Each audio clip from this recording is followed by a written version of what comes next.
Bonjour à toutes et à tous et bienvenue dans Ferveur, le podcast qui s'intéresse au supporterisme, quel que soit le sport et quel que soit le lieu.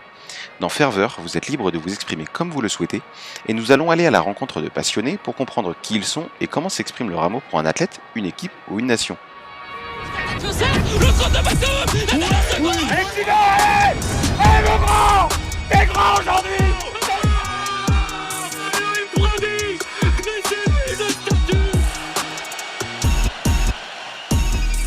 L'édition 2024 de Roland Garros a été le théâtre d'une passation de pouvoir espagnole entre le maître des lieux Rafael Nadal et l'héritier naturel Carlos Alcaraz. Mais nous avons pu également assister au retour d'une question centrale dans le monde du tennis, quelle est la place des supporters ? En effet, certaines joueuses et certains joueurs ont manifesté un mécontentement vis-à-vis de certaines attitudes provenant du public, quand d'autres haranguent la foule pour obtenir leur soutien.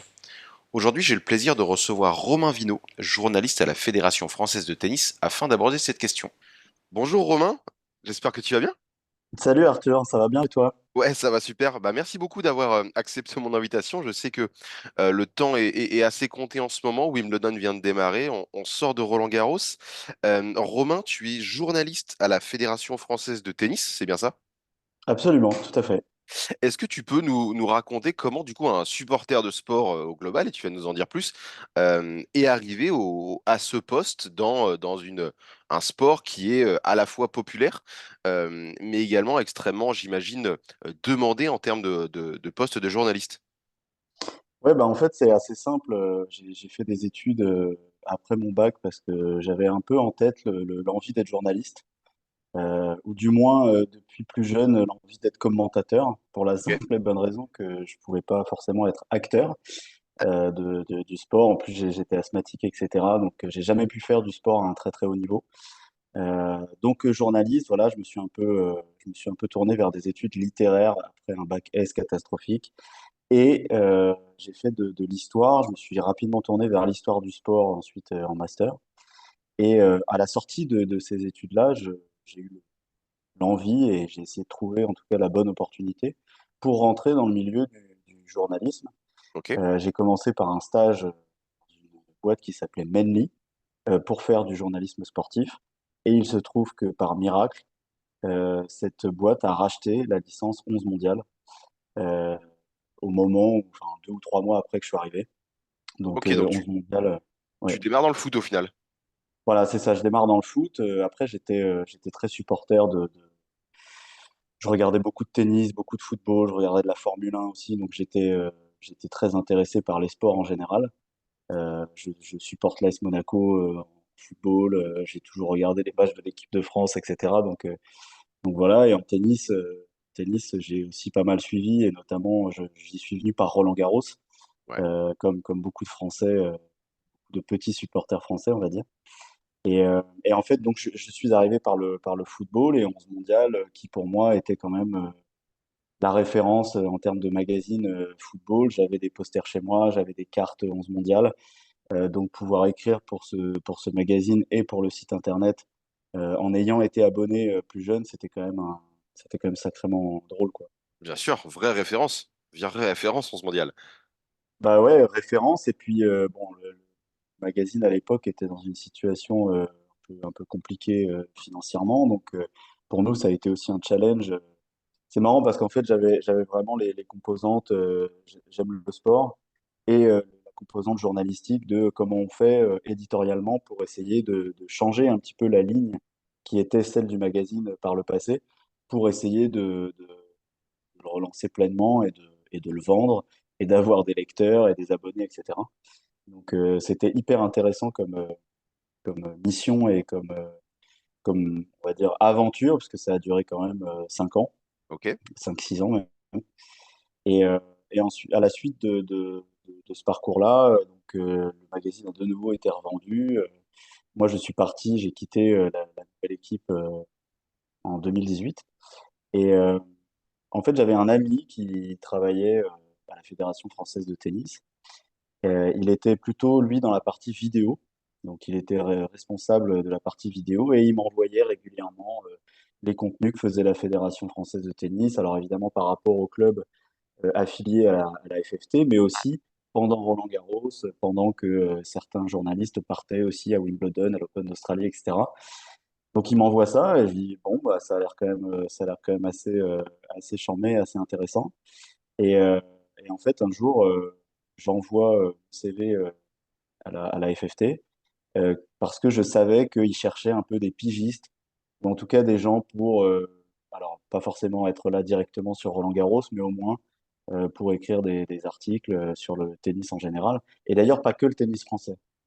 Et Ok. c'est ça aussi qui est intéressant, c'est que la FFT ne traite pas que, alors en majorité évidemment, le tennis français et les autres disciplines autour, mais ils ont aussi un site qui s'appelle rolandgarros.com, le site officiel du tournoi, et en fait ce site vit à l'année. Et donc toute l'année, il y a des publications sur les autres tournois, que ce soit des Master 1000, des 500, des 250 ou des Grands Chelems évidemment. Et donc je suis arrivé à la Fédé un peu par hasard, j'ai été testé bien sûr concernant mes capacités rédactionnelles. Et je suis rentré là-bas et depuis fin 2018, début 2019, j'en suis pas parti, quoi.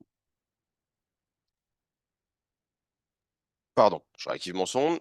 Et du coup, si on prend un peu concrètement là, ton travail depuis 2018-2019, vu que tu parles du fait que le site vit à l'année, j'imagine qu'il y a un gros temps fort forcément sur les quelques semaines avant, pendant et après Roland-Garros, vu que la majorité des Français, on va dire, vont s'intéresser au tennis sur cette période-là, avec ce tournoi majeur dans le circuit mondial. Globalement, sur les phases, on va dire septembre-octobre, ou peut-être il y a moins de grands chelems, où les tournois sont également plus loin. Toi, ton boulot, ça va être quoi? Ça va être te rendre sur place, ça va être interviewer les joueurs, ça va être justement aller créer des histoires pour intéresser et faire vivre le site, c'est ça? Oui, en fait, comme tu dis, il y a vraiment plusieurs phases. Évidemment, la plus importante et celle qui est la plus chronophage aussi, c'est bien sûr avant Roland, pendant Roland, après Roland également. C'est toujours important de faire le bilan aussi du tournoi et d'avoir, de laisser, de mettre en avant en tout cas tout ce qui s'est passé pendant les 3 semaines. Et ensuite, le reste de l'année, bah déjà, effectivement, il y a quand même trois autres grands chelems qu'il est important de suivre et qui ont un impact sur la saison des joueurs et sur tout ce qui va se passer le reste de l'année. Donc, pour ces événements-là, nous, on peut être amené à partir. Alors, ça peut être une personne des réseaux sociaux, ça peut être une personne de l'équipe édito, pour aller suivre, pour aller faire des images exclusives, pour aller faire des interviews, participer aux conférences de presse, etc. Ok. Et le reste de l'année, dans les temps un peu plus faibles, on a toujours cette envie de soit effectivement avoir des contenus qui nous appartiennent à nous et qu'on remettrait en avant, donc des classiques matchs de Roland pour faire revivre un peu les plus belles heures du tournoi. On peut avoir évidemment des interviews de joueurs à des instants un peu clés pour eux. Je pense notamment à des joueurs qui réussiraient leur passage entre le gazon ou la terre battue et le dur, Ouais. pouvoir avoir des interviews aussi. Alors après, on a aussi une bonne équipe de rédacteurs anglais qui peuvent aussi être amenés à être sur les sites pendant les tournois, ce qui peut nous permettre de leur demander de faire une interview pour nous, par exemple. Ok. Donc on se déplace pas toute l'année, on n'est pas ni l'ATP ni la WTA à faire 25 tournois dans l'année. Mais par contre, être amené à couvrir l'Open d'Australie et l'US Open, j'ai eu cette chance-là et c'est ouais, c'est assez fou comme aventure, quoi. Alors justement, tu me trouves ma transition parfaite. On n'a pas répété à l'avance, je vous promets. Euh, on est du coup sur un podcast qui va essentiellement parler de supporterisme. Le tennis, pour un petit peu donner un peu des billes, c'est l'un des sports que je voulais traiter en priorité quand j'ai eu l'idée de créer ce podcast parce que euh, j'arrive pas à statuer de manière personnelle et c'est pour ça que je voulais en discuter avec toi. J'arrive pas à comprendre réellement ce qu'est la ferveur au tennis. En fait, pour moi, il y a tellement de tournois qui sont assez disparates en termes d'ambiance, en termes euh, de, de- de- de bruit dans les stades.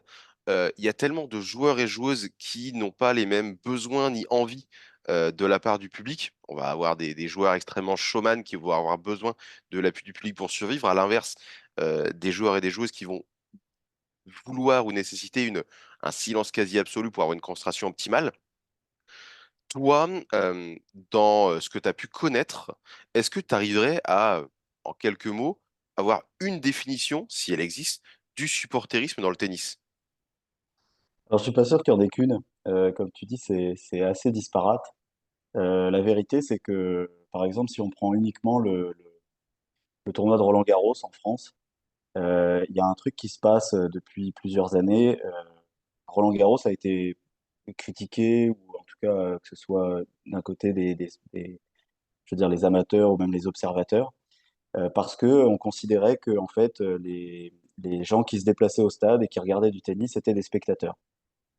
Et ces spectateurs-là, aujourd'hui, quand on regarde les matchs, et notamment les matchs des Français à Roland-Garros sur des petits cours, ou même sur le cours Suzanne Lenglen ou sur le cours Philippe Chatrier, il y a une partie de ce public qui est devenue vraiment plus des spectateurs, mais des supporters. On a des fanfares, on a des gens qui sont vraiment au soutien des joueurs. Ils peuvent être français, ils peuvent être argentins, ils peuvent être chiliens. Moi, j'ai assisté à des ambiances sur les cours annexes avec des supporters chiliens, avec des drapeaux, avec des maillots, avec tout ça. Donc ça, c'est quelque chose qui a changé, en tout cas, qui change un peu le regard des Français sur, sur cette notion de supporterisme dans le tennis. Après, ce qui est vrai, c'est que là, je citais par exemple les Chiliens. Quand on va en Amérique du Sud, quand on regarde même des matchs de tournois sud-américains à la télé, on voit que l'ambiance n'est pas du tout la même. C'est vraiment, c'est les supporters de football qui sont dans un stade de tennis presque. Ouais. Donc ils ont des maillots, ils peuvent avoir des tambours, des trompettes, tout ce qu'on veut pour faire du bruit quoi, dans un stade. Donc il y a aussi une question de mentalité de supporter qui peut se transmettre d'un sport à l'autre. Et puis, il y a aussi un peu l'aura que peut avoir un tournoi par rapport aux gens et aux supporters, aux spectateurs. Je prends l'exemple des grands chelems, l'Open d'Australie, Wimbledon, Roland-Garros et l'US Open. En termes d'ambiance, ça n'a absolument rien à voir. On va avoir, même si je fais un peu un cliché, mais on va avoir le côté très classique de Wimbledon, très propre, même s'il y a quand même sur les cours annexes beaucoup d'ambiance parfois, et notamment derrière les joueurs anglais. Ok.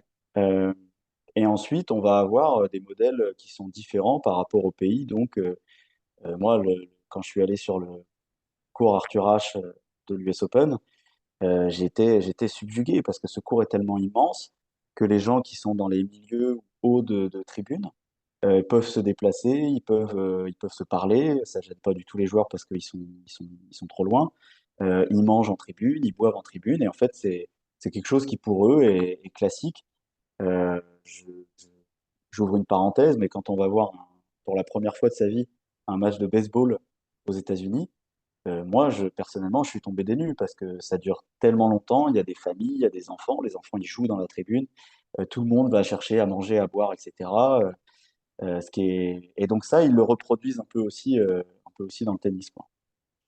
Donc tu penses aussi que le tennis qui, en tout cas sur les tournois du Grand Chelem ou les matchs en 5-7 peuvent durer facilement, je parle surtout des matchs masculins, mais assez facilement 3 heures. euh, Est-ce que tu penses que du coup cette durée de jeu qui, si on compare à un match de sport collectif dans un stade, parce qu'au final, même si c'est un sport individuel, c'est compliqué de le comparer à de l'athlétisme, à du cyclisme, parce qu'on va être sur des temps plus longs, avec des endroits plus disparates. Là, on est vraiment dans un système d'arène, de stade. La différence avec les sports collectifs, c'est qu'il n'y a pas de chronomètre. Le tennis, si un match, alors maintenant avec la règle du super tie-break, c'est plus compliqué, mais on a vu des matchs durer 10, 15 heures, et encore sans parler du Mayu Eisner de Wimbledon. Mais est-ce que tu penses que cette durée justement de match a un impact sur la vie qui se passe dans les tribunes? Bah, c'est une vraie question. Quand, par exemple, vous avez deux très gros matchs qui vont suivre sur une journée et qu'on se rend compte que certaines tribunes sont un peu vidées ou en tout cas plus clairsemées, on va dire, c'est aussi parce que rester 4h30 en silence dans un stade, même si le spectacle est merveilleux, ça peut être compliqué en fonction de la tranche d'âge, en fonction de la concentration des gens, en fonction de tout, un peu tout ce qui se passe autour. Donc forcément, ça peut jouer. Et là où tu as raison, et enfin, en tout cas, c'est ce que tu as dit juste avant, c'est que le tennis, étant donné que c'est un sport individuel et que chacun des joueurs peut être amené à avoir un comportement différent ou en tout cas une sensibilité différente, Il se trouve que l'objectif aujourd'hui, c'est de respecter les joueurs et de garder un maximum le silence pendant les échanges et de pouvoir avoir des explosions de joie et vraiment du supporterisme, c'est-à-dire des cris ou des chants quand le match est arrêté, quand le point est terminé. Tout le stade qui est debout et qui scande le nom de Corentin. Ça ne doit pas être facile. Je n'aimerais pas être dans la tête de Sébastien Hoffner en ce moment. Après, je pense que quelqu'un comme toi, quelqu'un comme moi, rester 5 heures, quand tu adores le sport, rester assis et pouvoir juste discuter très calmement avec ton voisin parce que le match est génial, je pense que ça va, on peut le faire. Mais il y a plein de gens voilà, qui ont d'autres envies, d'autres ambitions. Quand vous venez sur un grand chelem et que vous allez voir alors soit une journée, soit juste la session de soirée, par exemple, la session de soirée, il y a potentiellement envie de profiter de tout, de profiter d'une certaine ambiance, de profiter de boire un verre ou deux, de profiter de ses amis. Donc c'est là où il faut aussi se rendre compte que, et notamment ces rencontres-là, c'est aussi du spectacle. C'est pas que du sport. Il y a tout un truc autour et ça, euh, la plupart des tournois l'ont compris aujourd'hui et incitent les supporters à vivre un moment dans le stade qui n'est pas que sportif. Mais toi, tu comprends du coup, si on parle de ce Roland-Garros qui vient de se terminer, tu comprends un petit peu les messages des Goffin, des Swiatek qui, justement, ont, je sais pas quel est le mot, critiqué ou qui ont observé que il y avait des comportements de supporters dans les tribunes qui n'étaient pas acceptables? En fait, il faut aussi voir le problème au global. C'est-à-dire que moi, je trouve que le fait que aujourd'hui, ceux qu'on considérait comme des spectateurs de tennis, il y a encore quelques années, soient devenus des supporters et soient au soutien et chantent pour peu importe la nationalité du joueur, mais juste parce qu'il l'aime et qu'il le soutient. Évidemment, c'est pas du tout choquant et ça paraît même l'évolution un peu normale quand on voit justement ce que tu disais tout à l'heure, c'est-à-dire des joueurs très showman qui appellent le public à se lever, à hurler, voilà. Donc ça, c'est pas du tout pour moi un problème. Après, je pense qu'il faut pas voir que, en gros, certaines individualités dans une tribune ou dans une autre, ou alors individualité ou petit groupe, on va dire, qui va être un peu de mauvaise foi, qui va même potentiellement aller beaucoup plus loin parce que il y a certains joueurs qui ont dit que pendant en gros 2 heures, ils avaient été insultés, peu importe le stade, peu importe le pays. Faut pas que ça aille trop loin non plus, et donc faut réguler ces choses-là. Et d'ailleurs, les tournois ont un peu un principe simple, c'est-à-dire d'essayer d'avoir une échelle un peu alors, et en termes de consommation d'alcool notamment, c'est aussi une question qui se pose en ce moment dans le tennis, et en termes d'attitude. Les joueurs qui vont être supportés, on va dire un peu dans les règles de l'art, ça pose évidemment aucun problème. Par contre, quand des joueurs sont insultés pendant 1 heure, pendant 2 heures, pendant 3 heures, là, Goffin, il a visiblement reçu un chewing-gum. C'est Voilà, quand on inadmissible. jette des choses, ça, c'est inadmissible. Il n'y a aucun C'est débat inad- là-dessus. il- Et le problème, c'est qu'il faut aussi faire attention parce que c'est ce qui a pu se passer dans d'autres sports. C'est-à-dire qu'il ne faudrait pas non plus que ce comportement ou ces comportements soient totalement mis en avant et qu'on en discute et qu'on en débatte dans plein de médias et notamment des gros médias et que ça, entre guillemets, ça remette des règles un peu plus strictes ou que ça, on va dire, n'incite plus des gens à vraiment venir pour supporter, pour suivre une fanfare, pour tous ces supporters qui, eux, supportent de manière gentille et sympa et avec une très très bonne ambiance, quoi.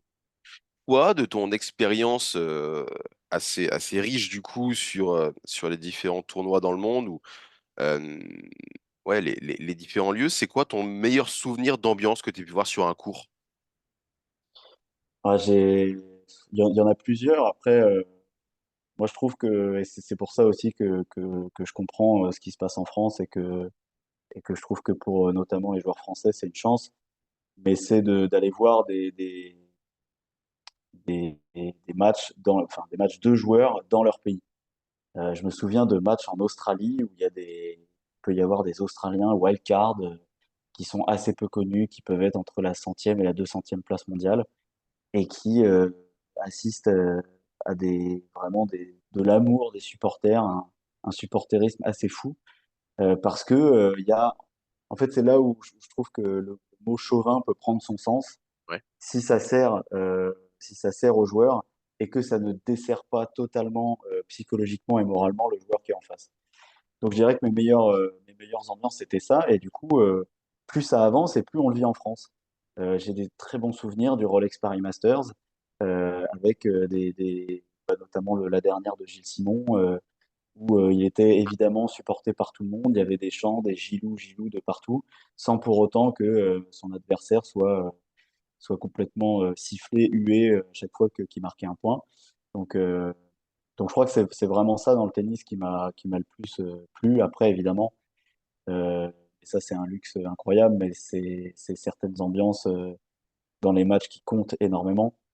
Euh, J'aurais voulu être là, notamment à l'US Open pour le match entre Yannick Sinner et Carlos Alcaraz, euh, parce que c'était, même à la télé, on se rendait bien compte des explosions de joie de supporters. Et pour ça, je trouve que l'US Open a aussi un côté, même si certains disent que les Américains sont pas du tout des supporters de tennis ou pas du tout des bons amateurs de tennis, c'est ce qu'on peut entendre parfois. Bah, moi, je trouve que niveau ambiance, ils savent quand même faire le show et ils ont en plus des joueurs, je pense notamment à la génération Tiafoe, Shelton, qui savent le faire, qui savent Un mettre une showman, ambiance de fou. bien Voilà, sûr. c'est ça, des showman. Voilà, après, je pourrais pas te donner un match là en particulier. Je pense que si je dois en citer un autre, il y a évidemment les matchs Nadal Djokovic à Roland-Garros, quoi. Quand il y a eu la fameuse édition de post-Covid où on a dit aux gens au tout dernier moment que finalement ils allaient pouvoir rester, qu'il y avait une dérogation et l'ambiance était absolument folle. Et là, on sentait aussi, ça rebondit un peu sur ce qu'on dit depuis 20 minutes, mais il y avait aussi ce sentiment que là, les gens avaient besoin, en fait, avaient besoin de sport, avaient besoin de divertissement, de spectacle. Et il se trouve que en termes de spectacle, les deux en question étaient quand même assez bien placés pour leur donner, quoi. Il n'y avait pas mieux. Ouais. Euh, Justement, là, dans le circuit actuel, on va dire depuis là, les 5-6 ans depuis lesquels tu travailles dans ce milieu du tennis directement, est-ce que pour toi, il y a un joueur et une joueuse qui cristallise justement alors, je sais pas si c'est le mot cristallise, qui monopolise plutôt l'amour du public? Est-ce que tu sens que là, on arrive mine de rien sur le déclin du Big Three, Big Four niveau homme? Je sais pas si on inclut Murray dedans, mais Nadal, Djokovic, même si Djoko est toujours bien là, on est plutôt sur une fin de carrière. On a plusieurs joueurs dont l'avènement est soit actuel, soit date d'il y a quelques années. Joueuse, le tableau a également un peu changé après le retrait des sœurs Williams notamment. Est-ce que tu sens vraiment qu'il y a voilà, quelques joueurs, quelques joueuses qui bénéficient d'un amour inconditionnel du public, quel que soit le pays, j'ai envie de te dire? Bah là, en tout cas, sur le circuit masculin, il y a un joueur qui bénéficie d'un truc assez incroyable, c'est Carlos Alcaraz. Et encore une fois, ça rejoint ce qu'on disait avant. C'est aussi parce que Carlos Alcaraz a un jeu absolument magnifique à voir. C'est aussi un showman, c'est aussi quelqu'un, il est tout le temps souriant, il est tout le temps demandeur de l'appui du public, etc. Après, je trouve que dans le tennis et dans d'autres disciplines d'ailleurs, il y a différents types de soutien et différents types de supporters. Et il y a des joueurs qui ont une aura, même pas forcément sur le terrain, c'est-à-dire que ils vont gagner des matchs, ils vont être plus ou moins spectaculaires, ils vont avoir des moments très très forts dans une carrière ou sur une année, sur une saison, etc. Mais par exemple, un Jannik Sinner, c'est peut-être pas le joueur le plus festif et le plus démonstratif sur un court, mais il a une énorme base de supporters. Et il y a aussi le côté extérieur au tennis qui rentre en compte. Il est égérie de Vuitton, il fait des pubs pour la Lavazza, je crois, etc. Donc, en fait, tout ça fait monter sa cote de popularité à l'extérieur du cours. Et Ok. quand il rentre sur un cours, alors il se trouve que cette année, par exemple, il a gagné l'Open d'Australie, donc il a changé de dimension même pour les observateurs en général. Mais en fait, ça fait monter aussi quelque chose. Et j'ai vu ça aussi avec, par exemple, une joueuse qui est adorée mais qui a été blessée et, et j'espère pour elle qu'elle va retrouver son meilleur niveau, mais c'est Emma Raducanu. Oui. Emma Raducanu, quand elle a gagné l'US Open, elle sort des qualifs, elle sort presque de nulle part, on va dire. Elle était quand même déjà un peu dans dans le mood et dans le circuit. Elle n'est pas apparue du jour au lendemain, mais elle gagne l'US Open, sa cote de popularité aux États-Unis, et ça aussi c'est important d'avoir quand on est très connu et très apprécié aux États-Unis, c'est assez monstrueux comme retour et comme retombée. Euh, et elle a eu ça, et elle a un jeu qui est spectaculaire et qui est très agréable à regarder. Et en plus, elle-même fait tout pour que sur le terrain, elle ait une attitude vraiment sympa. Sur les réseaux, elle partage plein de trucs avec ses fans, etc.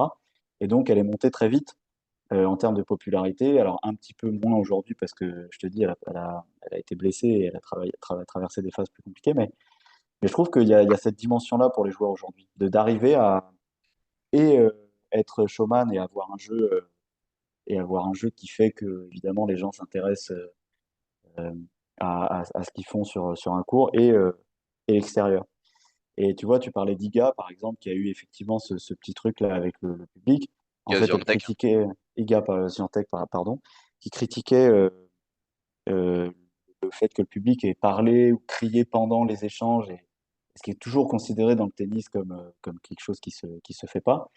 Bah, elle est quand même très très appréciée par plein de gens parce qu'elle a une attitude irréprochable à l'extérieur, parce qu'elle est très émotive, parce qu'elle est très. C'est aussi la personnalité au-delà du jeu et des capacités tennistiques qui aujourd'hui a une importance euh, grande dans ce milieu-là. Ouais. Toi, Romain, journaliste, mais avant tout amoureux et supporter, euh, qui est-ce qui a, alors pour employer une phrase un peu, un peu vieille, bercé ta jeunesse, ou en tout cas, qui t'a donné l'amour de ce sport qu'est le tennis? On reviendra ensuite sur, tu as parlé de la Formule 1 et du football, mais on va rester un petit peu sur le tennis. Qui t'a donné envie d'adorer ce sport au fur et à mesure de ta vie? Bah, moi aujourd'hui, c'est pas qu'on me le reproche, mais on me dit que finalement c'était pas un joueur si spectaculaire que ça. Mais j'adorais Juan Carlos Ferrero C'est quand j'étais. spectaculaire, Ferrero? Bah, en tout cas, aujourd'hui, il est un peu considéré comme voilà, un joueur qui faisait pas lever les foules forcément sur sur ses différents tournois et ses différents parcours. Moi, je le trouvais impressionnant. J'adorais évidemment son jeu sur terre battue, mais pas que. Je l'ai aussi suivi sur d'autres surfaces. Oui, monsieur, oui, monsieur, c'est fait. Juan Carlos Ferrero, vainqueur de l'édition 2003 des Internationaux de France, en 3-7, 6-1, 6-3, 6-2. Un tournoi remarquable, une finale. Je crois, ma première vraie demande auprès de mes parents, c'était l'Open d'Australie, le fameux où Arnaud Clément et Sébastien Grosjean étaient allés très loin en 99, si mes souvenirs sont bons. Ouais. Voilà, donc ça c'est mon premier souvenir parce que j'avais demandé en gros pourquoi moi je pouvais pas regarder le match en direct parce que bon, le décalage horaire faisait que c'était compliqué. J'avais 8-9 ans à l'époque. Voilà, donc c'est un peu à ce moment-là, on va dire, entre mes 10 et mes 13 ans que je me suis vraiment intéressé pleinement au tennis Ok. et, euh, et que je commençais à suivre et à pouvoir suivre d'ailleurs des matchs très longs et très. Voilà, ça me dérangeait pas du tout de rester assis devant ma télé à regarder et plus tard au stade aussi. Euh, donc c'est apparu comme ça et ensuite il se trouve que je me suis pris aussi d'affection pour un certain Rafael Nadal très rapidement à son arrivée au plus haut niveau. Et que donc, à partir de ce moment-là, quand on a la chance, entre guillemets, de tomber sous le charme d'un joueur qui va rester au plus haut niveau pendant 20 ans, voilà, il se trouve qu'on est toujours abreuvé de sensations et de matchs assez spectaculaires, assez grandioses, quoi. Le Mais supporter espagnol vit bien à Roland-Garros quand même, hein, depuis quelques années. écoute, il est pas mal. Il est bien confortablement installé dans son siège et il peut venir avec son drapeau sans problème tous Un les ans. petit peu, ouais. Depuis Euh, Bourguera, on est pas mal. ouais, et puis tu vois, je trouve on est vraiment une génération de privilégiés parce qu'en fait, alors il y a la partie supporter effectivement d'un côté, il y a aussi la partie juste amateur du sport. Et d'ailleurs, on retrouve vraiment ces deux populations dans les stades. C'est ça aussi qui est assez drôle. C'est qu'on peut avoir, je fais une digression, mais on peut avoir sur un cours annexe, match de qualif à Roland, des gens qui sont juste venus parce qu'ils adorent le tennis, qui regardent les challengers et qui voient leurs joueurs pouvoir, en tout cas des joueurs qui connaissent très bien, pouvoir accéder à un grand tableau de Grand Chelem. Et ils sont à côté d'un groupe de 15 qui font un bruit pas possible parce qu'ils se sont pris d'affection pour ce joueur sans même forcément l'avoir vu avant ou juste par sa nationalité, etc. Donc, donc ça, c'est quand même assez incroyable. Et pour moi, génération de privilégiés parce que on a quand même assisté à des duels absolument fantastiques entre 4, 5, 6 joueurs. Alors les trois autres, je les mets plutôt sur des périodes alternatives, mais, euh, mais même les matchs entre Djokovic et Wawrinka, entre Murray et Wawrinka, etc. Enfin, on a vraiment été, Et le potro à certains moments, quand pas blessé. voilà, ouais, bien sûr, on a été gâtés pendant de très très nombreuses années. Donc espérons que ce qui arrive, c'est-à-dire la rivalité qui est en train de vraiment exploser entre Sinner, Alcaraz, il y a d'autres joueurs hein, qui pourraient arriver à ce niveau-là et qui pourraient aussi prendre la succession. Donc voilà, espérons pour les observateurs, pour les amateurs et pour les supporters aussi surtout que ça continue, quoi. Et côté femme, une idole de jeunesse un petit peu? Je regardais pas mal le tennis féminin, je comprenais pas trop les critiques qui étaient adressées à l'époque au tennis féminin. Je l'ai suivi un peu, notamment Martina Hingis. Donc vraiment, j'étais assez jeune à ce moment-là. J'ai toujours été admiratif de ce que faisait Serena Williams sur un court. Les sœurs Williams en général, mais Serena aussi, parce que peut-être que j'étais plus sensible à ce moment-là, en tout cas, à mon arrivée dans le tennis, à la puissance et à ce côté vraiment impressionnant de son jeu.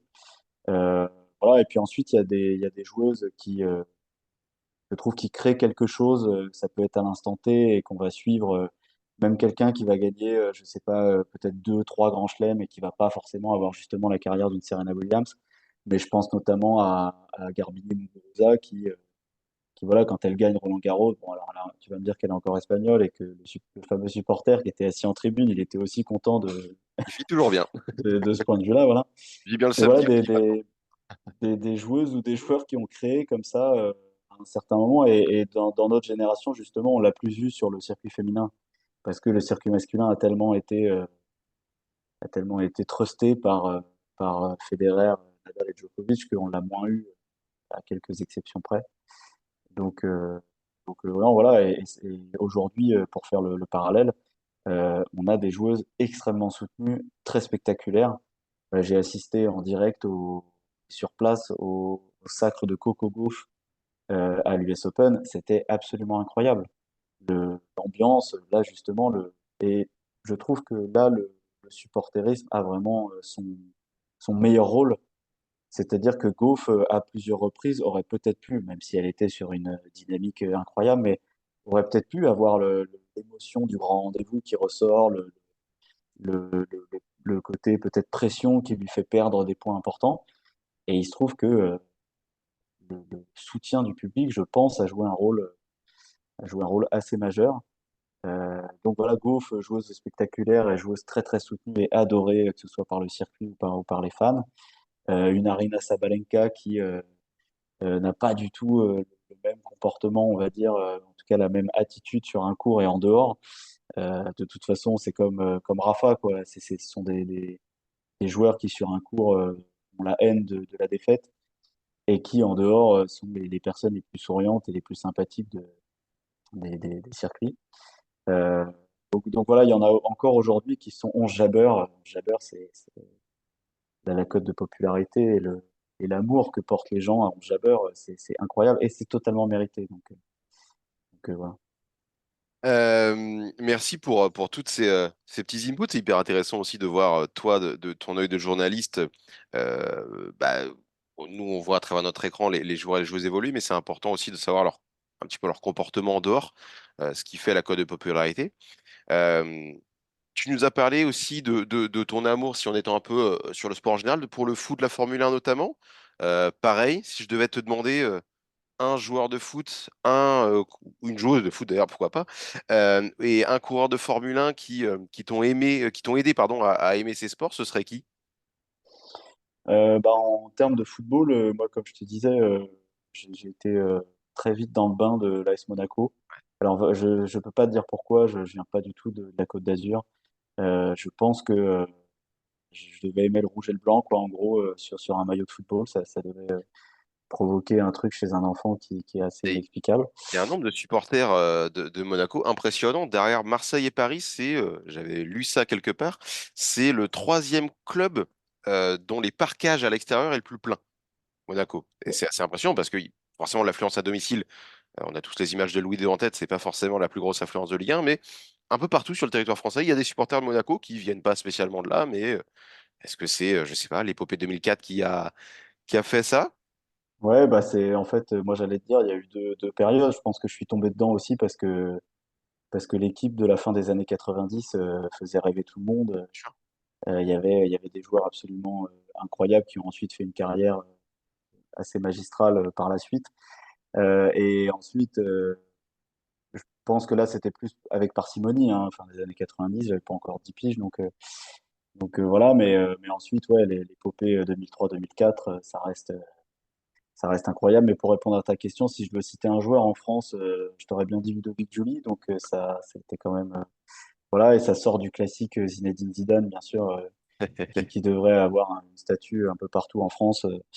Ça nous ferait pas de mal. Et j'ai un joueur que j'adore absolument, parce que j'ai aussi un petit côté très fan de Liverpool, c'est Steven Gerrard.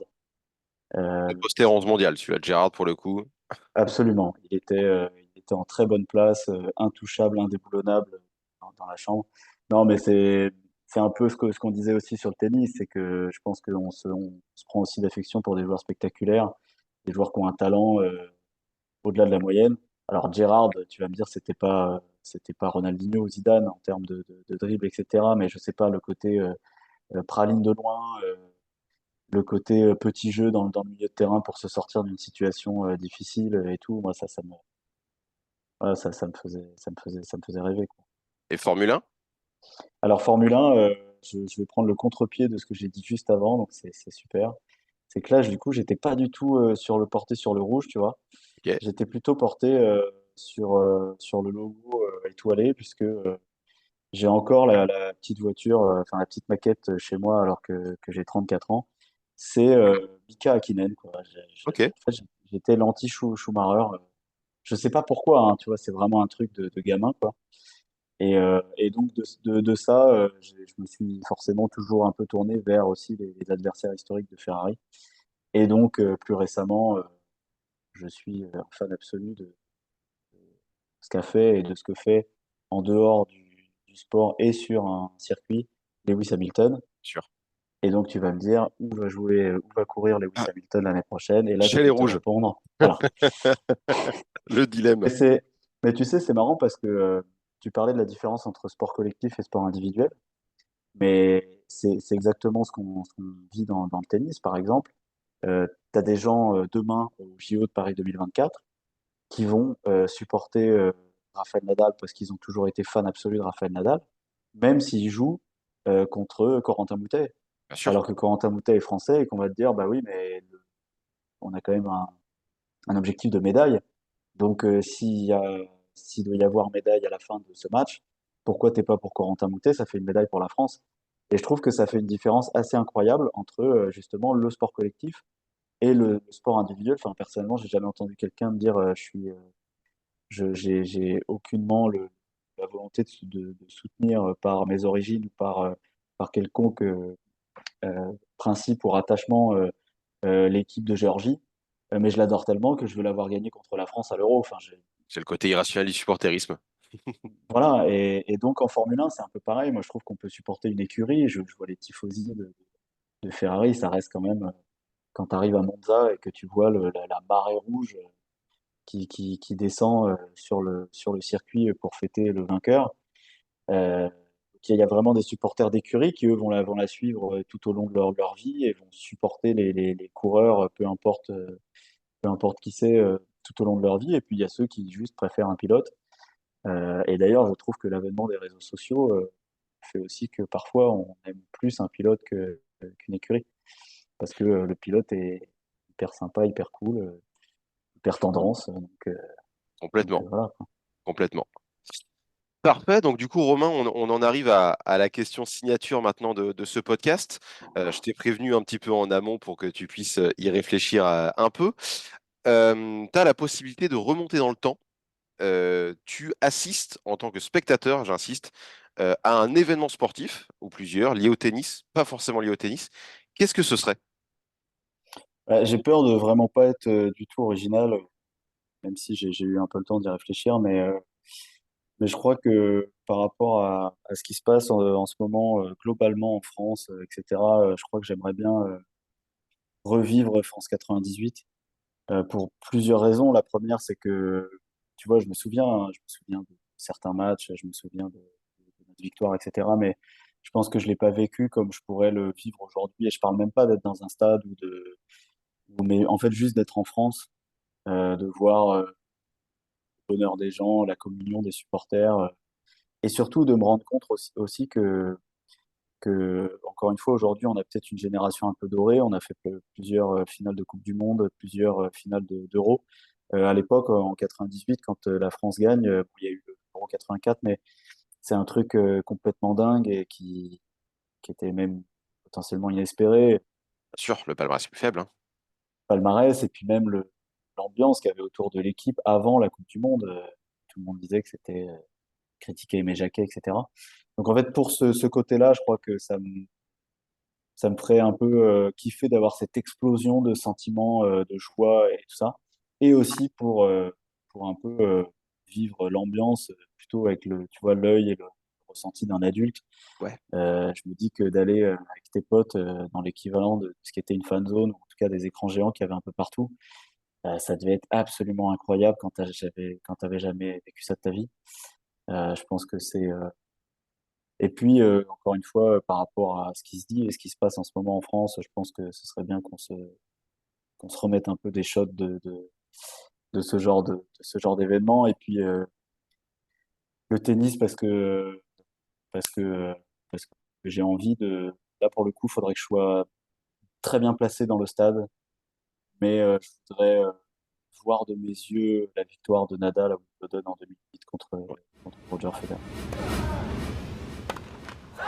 There's a new man at the head of men's tennis. Rafael Nadal. 6-7. Ouais.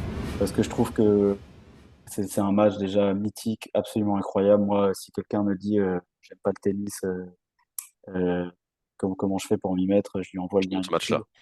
Voilà, et j'aurais voulu le vivre en vrai parce que je pense que en termes de tension, en termes d'émotion, et même en termes d'ambiance, parce que finalement, on critique assez souvent Wimbledon pour avoir justement plus de spectateurs que des supporters.